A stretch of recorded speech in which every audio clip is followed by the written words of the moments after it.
హే friends, ఇది వచ్చేసి last video continuation. So after breakfast మేమైతే అత్తమ్మ వాళ్ళ ఇంటికి వెళ్ళాం.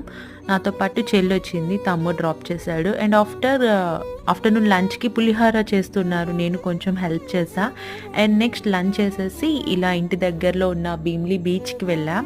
అక్కడ అబ్బాయి అడుగుతున్నాడు అనమాట, ఫొటోస్ తీస్తాను మంచిగా తీపిచ్చుకోండి అని. సో మా హస్బెండ్ చూసి వద్దు, మా వైఫే చాలా పెద్ద యూట్యూబర్ బాబు, వద్దని చెప్పి పంపించేశారు. అండ్ నెక్స్ట్ ఇక్కడ బీచ్కి వెళ్ళామంటే కంపల్సరీగా మనం 2 ఫుడ్ ఐటమ్స్ అయితే టేస్ట్ చేయాల్సిందే. ఒకటి మురి మిక్చర్, 2 వచ్చేసి పల్లీలు. సో బీచ్కి వెళ్ళాక ఈ 2 తినకపోతే ఆ ఫుల్నెస్ రాదన్నమాట. అండ్ నెక్స్ట్ ఈవినింగ్ అలా బీచ్లో మంచిగా స్పెండ్ చేసేసి we return to home. So ఇది వచ్చేసి YSR view point in Vizag, రీసెంట్గా ఓపెన్ చేశారు కదా, ఇదే అది.